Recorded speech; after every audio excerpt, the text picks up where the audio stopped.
Subscribe for the very latest. Play it, Daddy.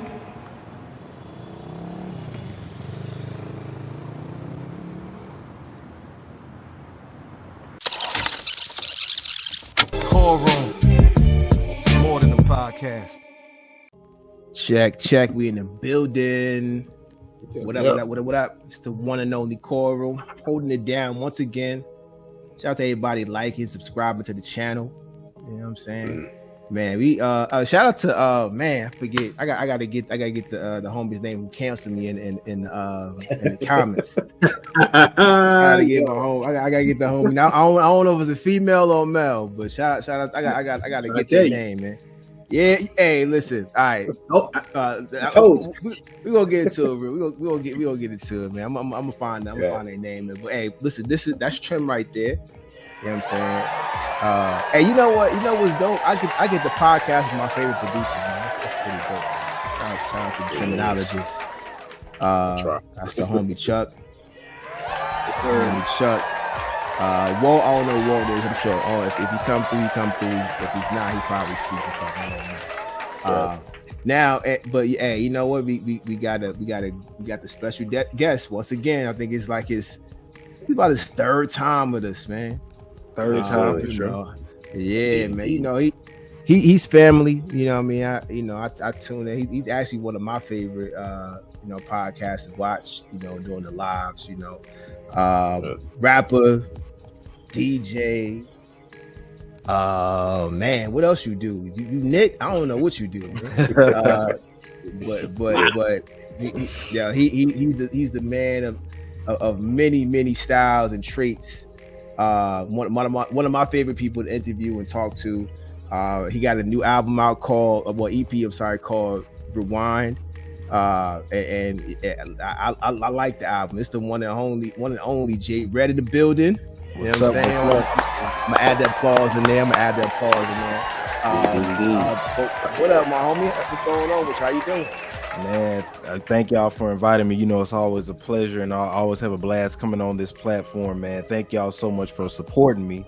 Y'all supporting each and everything that I do, whether it's from music, podcasting, content creating, social media posts, and everything like that. I love y'all boys, and I'm glad to be back on here, man. I'm glad to join y'all again, man, and be a voice of reason. And I watch y'all stuff too. Y'all always have great content, great debates. Some stuff I'll be like, damn, I ain't even think of that. So yeah, man, it's always an honor and a pleasure being back on here. Oh man, that's what I appreciate you saying that, man, because hey, we work hard, man. You know what I'm saying, to make sure that we, to sustain a platform that we can actually come to and have a voice on. You know what I'm saying? Because it's a lot of, honestly, real quick, I just got tired. Like this platform is for people who have something to say, and they tired of people who are out there, those big platforms that won't let the small guy on. You know what I mean? Right. This is one of the things that we thrive on, we stand on. You know what I'm saying? And everybody we try to get on here, we kind of form like Voltron and keeping that link going. So that way we all, because one person win, we all win. That's how we try to look at it. You know what I'm saying? So definitely appreciate that. But I want to get into. I was listening to Rewind today, so I want to get into your EP, and we're gonna kick in and talk about a few things, man. I'm gonna tell you this, man. This is your best. Wow, this is your best. Like trap, I'm man. not even. Trap is on point. Trap is my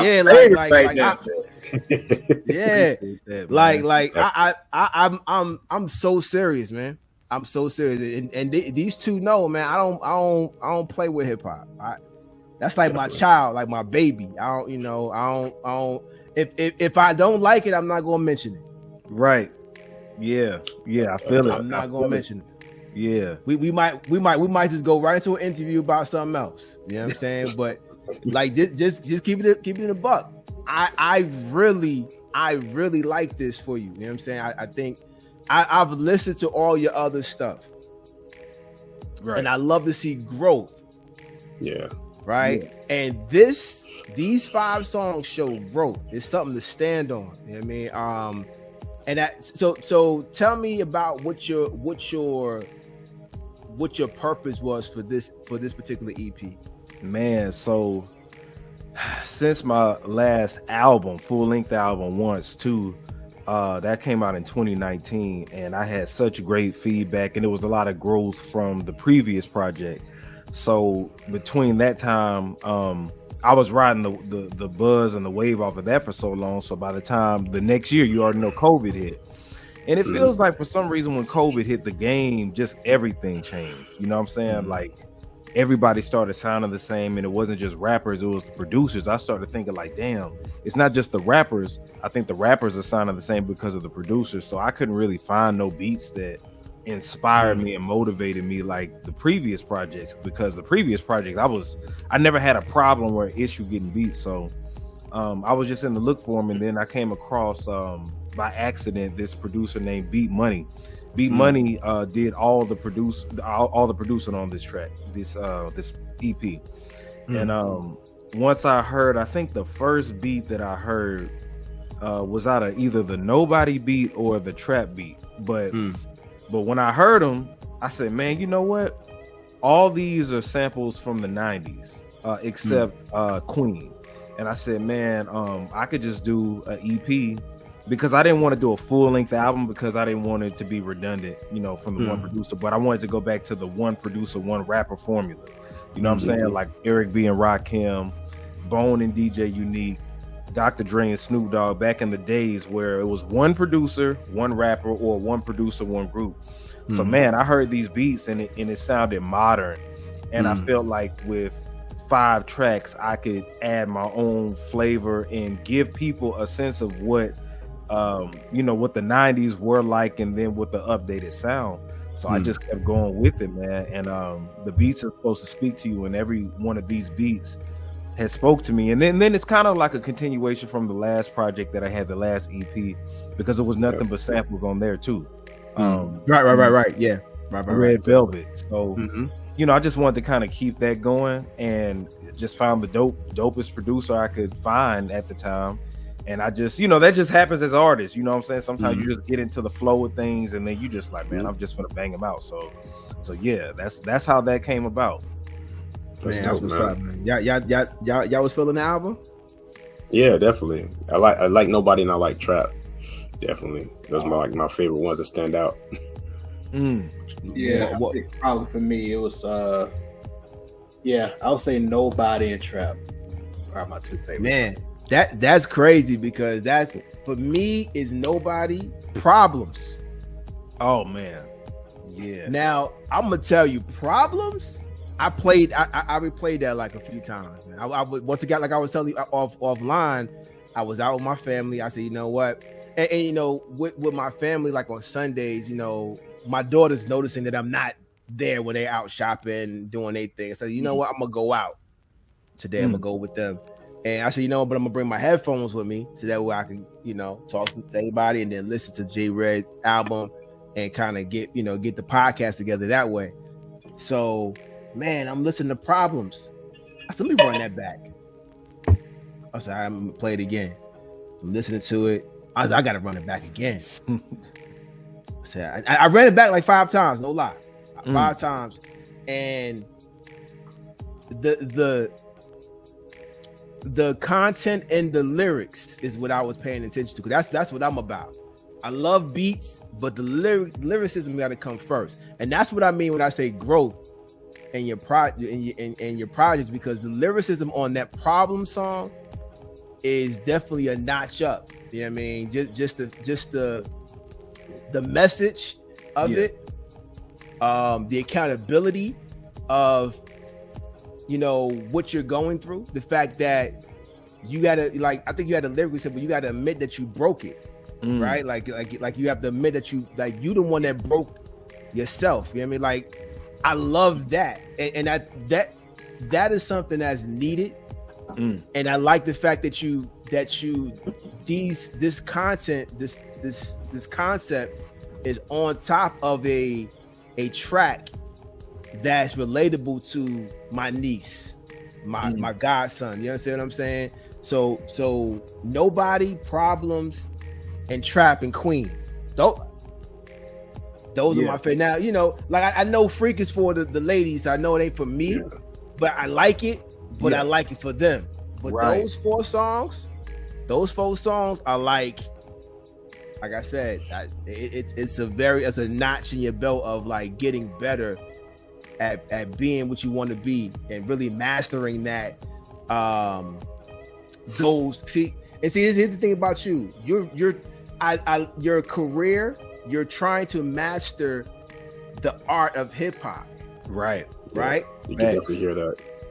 DJing, I can see you acting one day. You know what I mean? Mm-hmm. You know, those type of things, like you're mastering everything, and it's important that as a person who's doing that, it's important for you to master hip hop. Facts. Because you can do everything else. You know, they're easier to master. Right. Yeah. Yeah. But hip hop is not. It's not easy. Because people criticize it, you know, and every time you put it out, it's like, oh well, okay, that was dope. Yeah. What else you got? One thing I want to also add, man, is the thing that's different from what Jay is doing right now compared to what's going on in the game is the honesty in the lyrics. So that's missing right now, and so I do like the fact that you're bringing that element back, and you're definitely you're showing how it's supposed to be done in the hip hop stance, and you're giving them a feel of how artists are supposed to come toward their music.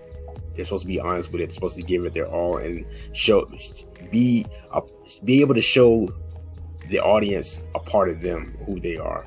So I like that. So that's really right. It's fact. Oh yeah, we got Walt in the building. What up, doggy? Shout out to Walt. What's up? Nah, you good, bro. You know, we good, man. But we just talking about JayR3d. Rewind is out. You know what I'm saying? Rewind is on all platforms. Once again, super dope. Trap. I want to talk about trap because I don't think I've ever heard you rap like that. Yeah, that's different. That is different from your other projects. Yeah, that stood out the most, and it was different in its style compared to your other projects. So I like that for sure. For real. Yeah, man. Where did that come from? So when I first heard that beat, I knew that I wanted to rap on it, but I didn't know if I was trying to make something catchy with just a catchy hook, because the hook ended up being catchy indirectly. But I didn't know if I wanted, because I had a original concept for it saying I get money from the AM to the PM, from the AM to the PM, but it didn't sit right with me in my spirit. Like I was like, something else got to come from this. It got to be something more authentic. No pun intended. That's my group name. But I just felt like it was something pushing out of me. Like that's that Jay-Z sample. So I'm like, right. You know, can't knock the hustle. So I was like, I gotta come harder than that. So it put me in my Illmatic mode. I wrote that hook as if I was Nas. Survival of the fittest, everything in this, you know, like Nas has a way of writing hooks to where I fuck with your solar ether. You know, he does it in a way to where it's like poetic and it sticks with you, and you're not so focused on the catchiness of it, but the message in it. So I just approached it like, how would Nas make this hook? So once I found that out, I said, oh shit, I'm good now. You know what I'm saying? Like that's my main thing. Like if I could find the hook or a melody with it, and see, I wrote it out not with the melody. I just survival of the fittest every day, you know, and then I added the melody in it as I recorded it. I was like, okay, I can hear that. So Nas, I just went in my Nas mode. That's the best way I can describe it. And then once I did the verse, like it's just the trap. When you're talking about the nigga trap, you know, Paul Mooney. That's why I put Paul Mooney in there. You know, to really speak about it, you know what I'm saying? Because crazy, you know, we all a nigga at the end of the day, and then your nigga wake up call. He's like Michael Jackson learned that he was a nigga. You know what I'm saying? Like, so it's just no matter how much money you get, no matter how much success you get, no matter how much you obtain, and succeed, you're always going to be looked at as that, and that's important to know. And it's a trap, you know what I'm saying? And I knew people were going to be getting confused with trap music and being in the trap and all that. I'm like, no, I'm talking about the nigga trap, but I ain't gonna call it the nigga trap, because if you looked at all of the song titles, it was just one word in all caps. So I wanted to make sure that it was like that, and I just went into my mode. Like I said, the Jay's the New York element. You know what I'm saying? Like even though I'm from the South, my biggest inspiration is outside of the South. Right. You know, because that's what I grew up to. And of course, I'm a Southern boy to the core, but I get my motivation from outside of my comfort zone. So the best way I can describe it, man, Nas really inspired that hook. And it's not an actual song I went and listened to from Nas, but I just went into and approached it like, how would he approach it? And I was hoping, like, you know, the artist in me was hoping I was gonna get the reaction that y'all are giving me right now, because my homeboy Shice that recorded me, he said trap was his favorite. He was like, man, they gonna feel trap away, but you never know. That's why I had different elements for everybody. Some for the ladies with freaks, that was a continuation of Red Velvet. I had the trap, and I've done different songs like that before, but then I had Nobody, and then I had Problems. I just wanted to make sure I touched every single avenue I could touch within 5 songs, and short but sweet, and make people want more. So yeah, that's how I approach trap pretty much. You did that, bro. I appreciate it. Yeah, you did that. Walt, did you get a chance to listen to it? No, I did not. Okay. When you get a chance, listen to that joint. Listen, he's earned a spot on my playlist. I'm gonna start for title. I'm gonna start because I love playlists, and I'm gonna put together an independent artist playlist, and I'm gonna start reaching out to people, letting them know, hey, I'm, so independent artists, putting them on there. Of course, I'm gonna put you on there, Red. I'm gonna put Muggs on there, just to kind of see, if I can just kind of doing my job to get other people's, music out. Because when I stream and I go live on Tidal, I have like people all over the world, like strange, I should say strange places, but it's strange to me, different parts of the world where they're like, I'd never heard of. I'm like, I don't even know what this flag is. I'm gonna start putting everybody, stuff out there. So I want to talk about Nas real quick before we end this part of the segment. It's the 30th anniversary of Illmatic. Yes, sir. 30th anniversary of Illmatic. Dang, we old. Right, that's what I said. Yeah, time, man. Time just flies. What does Illmatic means to JayR3d? What does Illmatic mean? You got Illmatic back there on your wall. You see it? Yeah. Let me tell you something, man. Some of my favorite rappers came out in the year 94. Nas dropped his first album in 94. Bone Thugs dropped their first EP, their first project in 94. Biggie dropped his first album in 94. Outkast dropped their first album in 94. You got to think, man, 94 was just the renaissance boom of some of the highest selling, best artists that are out. Hell, even my fiance, she was born in 94. So 1994 is a big year, you know what I'm saying? And Illmatic, to go to where Illmatic means to me, I didn't even catch on to Illmatic until realistically my teenage years. And when I listened to it after time had passed, because my first Nas album that I bought was Stillmatic. But when I went back and listened to Illmatic and I bought the CD, of course I got the vinyl and everything, it means so much because it was an original sound and it was the purest form of hip hop you could probably get, outside of, you've had other albums, right? But in modern times, when you're talking about what hip hop represents, you could put that album 50 years from now. People will say, go listen to Nas Illmatic. Over every album that it has came out, I feel like Illmatic captures the essential hip hop sound. Now, of course, hip hop branched out, went to different coasts and different things like that, but we got to keep it real and original and authentic. It came from New York. That's the birthplace. And I know if y'all have ever been in New York, I know every time I've went, I feel the essence of hip hop. I feel it. I'm in Atlanta now, and of course, you feel hip hop, but to really feel like the air and the grittiness and everything, the birthplace, every time I touch down in New York, I feel the element of hip hop. So that's what Illmatic does for me, man. It just takes me to a zone to where I just feel like I'm witnessing the true essence of hip hop from start to finish. And he was also the first artist to work with different producers, but it was cohesive. And when I hear New York State of Mind, and then when I hear Life's a Bitch, which is my favorite, probably arguably my favorite song on there, visualizing the realism of life and actuality, fuck with and AZ, and that turned me on to AZ with cooking with Do or Die and Sugar Hill and Happy, or is it Whole Happy Jackie? What is it? Yeah. You got it right. Yeah, you know what I'm saying? And then it just, and what's the song him and Nas did on AZ's other album? Oh, you talking about the Flyers? Not the Flyers. I love that one too, but it was another song that was on AZ's album. Oh, you talking about More Money, More Murder, More Homicide? Is that that one? That one?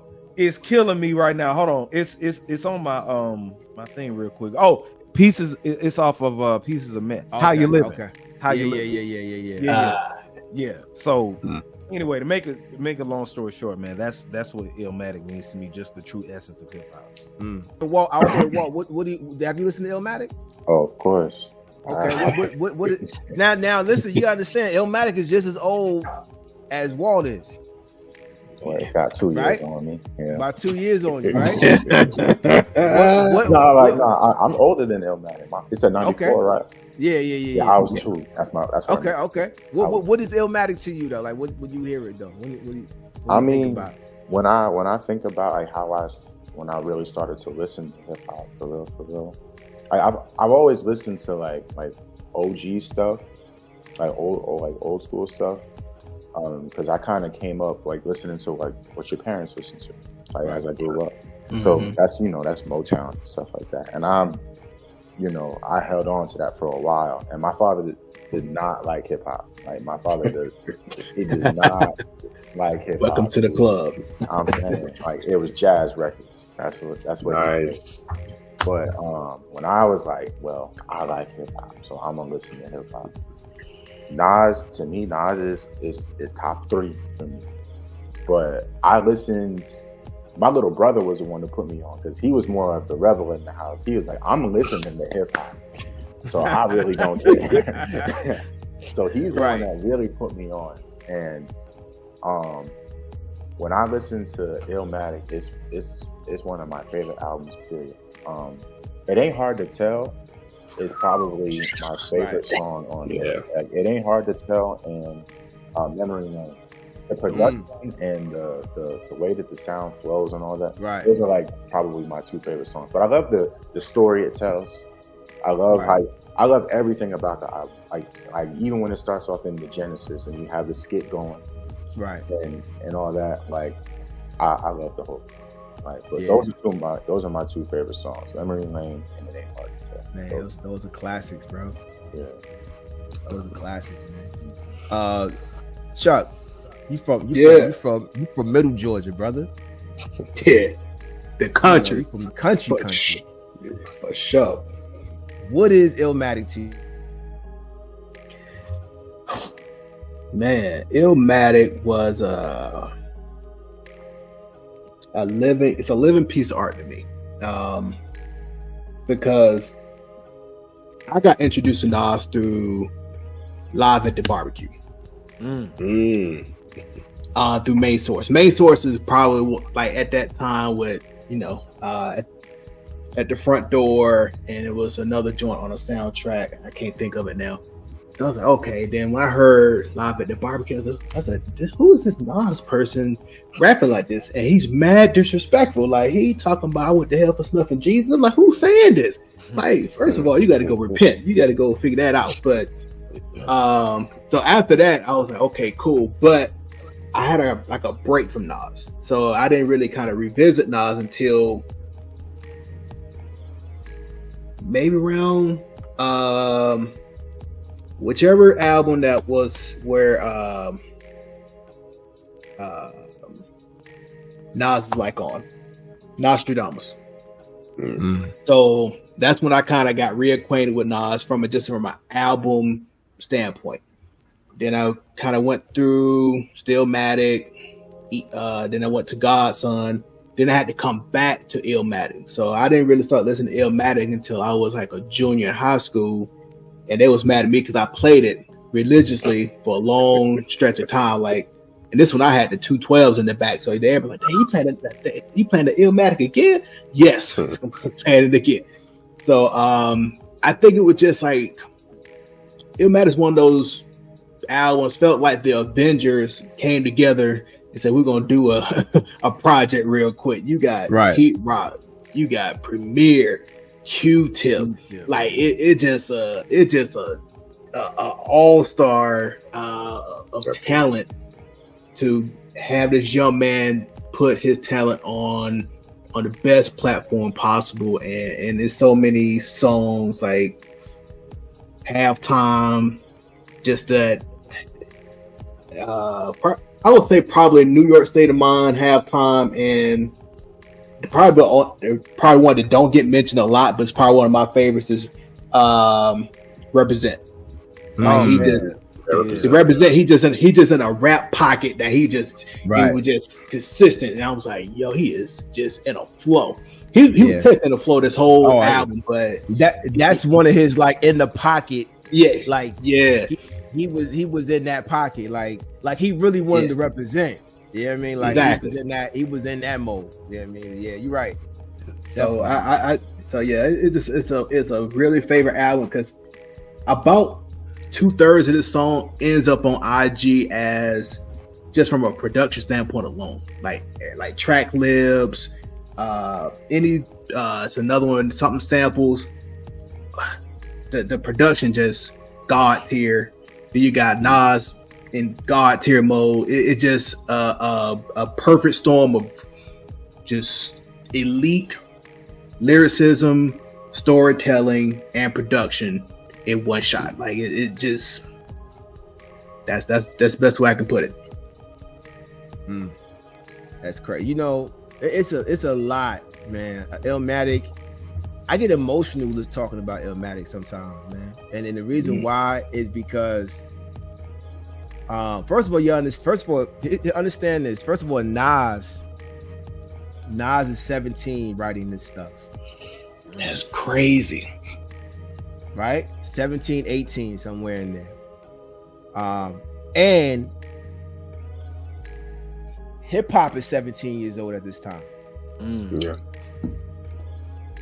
So Nas is in hip hop almost the same age, or depending on who you ask. But hip hop is maybe around between like 16 and 17 years old, right?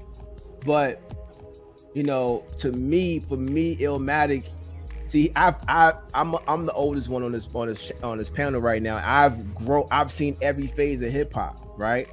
So, we go from, I said the hip hop, to I mean, the styles were changing.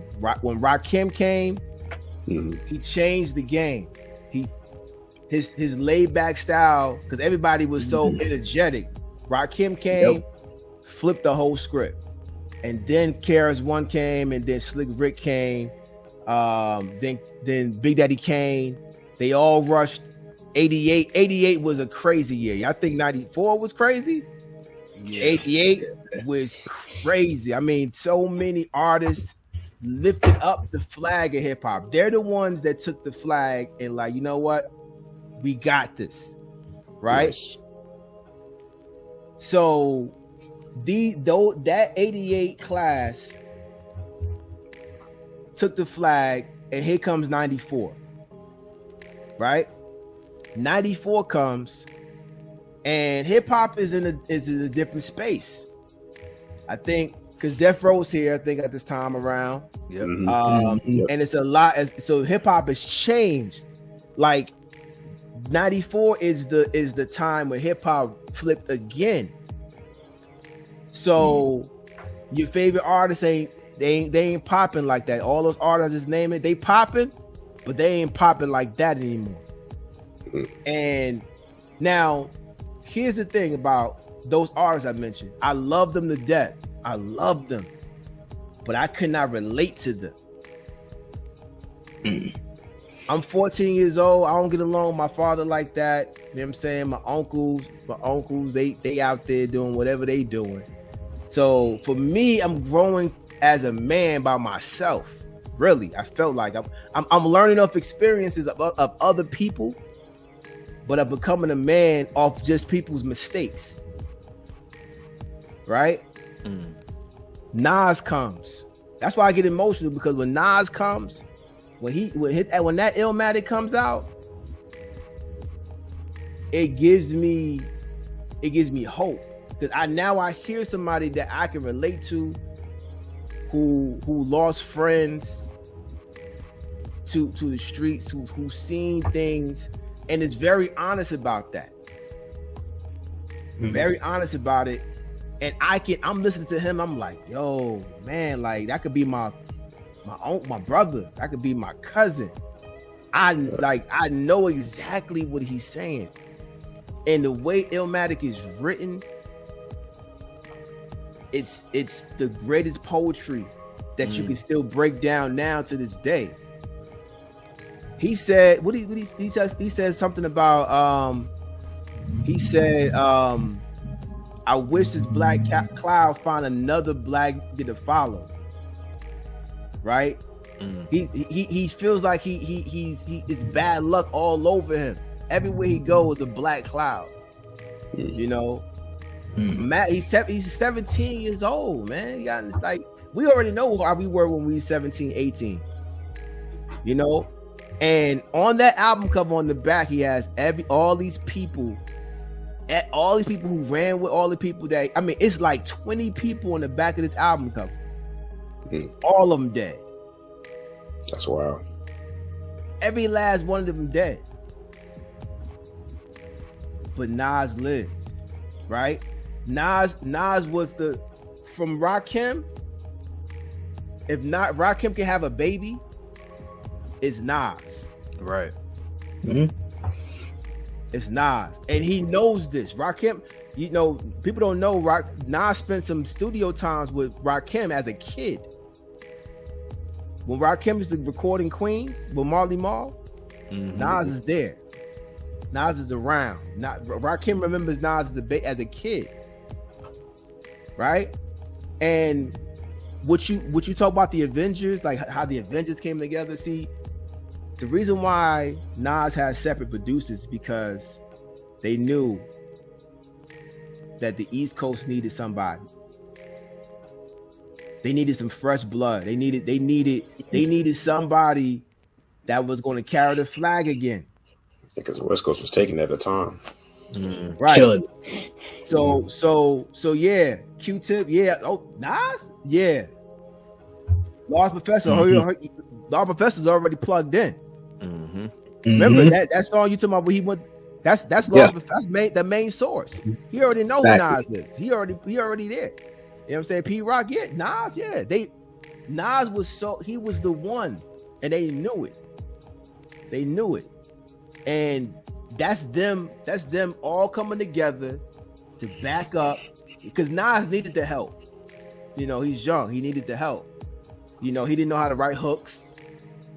If you listen to Illmatic, who's singing it? The World Is Yours?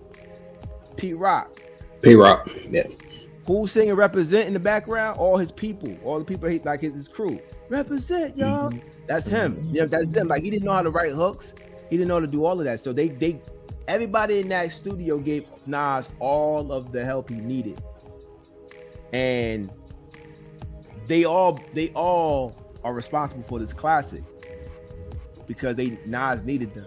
But this album, it's not just an album, bro. I don't even know how to explain it because I've never been this attached to to music. I've never been attached to music. Not the Illmatic album is not only the best rap album, but it's the best album. Beatles. We talking about anybody, any rock group, anybody you can name, Queen, all of them. Illmatic needs to be mentioned in any of those conversations. Period. And that's all that's how I leave it. Cause I can go on and on about Illmatic. But I just say, Nas, and we appreciate you sacrificing, because you sacrificed a lot. And and later on in life, when these songs, when the story comes out, Nas sacrificed a lot. He could have been killed. He still lived in Queensbridge when he made this album. He was still living in Queensbridge. You know, he still was mixed up in a lot of stuff, a lot of Queens politics. Mm-hmm. But he sacrificed a lot of that, and a lot of he made his way out of that. Like, cause when you leave beef, there's a possibility something's gonna happen to somebody that you love. You understand what I'm saying? So it gets a little murky. But he did that to make this album. This album was his ticket out, and he got out, and he's a multi-millionaire now. So salute to Nas. Yeah, for real. But salute to Nas. Thank you all the producers that contributed to Illmatic. It means a lot. I don't think Nas will ever know how much Illmatic means to hip hop. You know what I'm saying? So with Nas, actually, man, I got introduced to Nas later because I had an older brother, and he helped me to learn about hip hop and everything at the time, because I mean he's older. But one of the things he did, from my understanding at that time, he did not listen to Nas like that. So I had to go and become introduced to Nas at my own. Out to Matt, he's a hater sometimes. I mean, but I got introduced to. I mean, in high school, I've heard Nas and everything, but I didn't get really acquainted with who he was as far as hip hop was, and to take in the whole impact of his presence on hip hop until Stillmatic. That's when I really got my formal introduction into Nas, and so that made me go back, and that's when I listened to Illmatic myself. And yeah, man, it was definitely a classic. So I love the fact that producers at that time came in and helped him to put that masterpiece together. Especially one of my favorites, Q-Tip. So hearing that, and hearing the work that they did to help him to become who the legend he is in the game.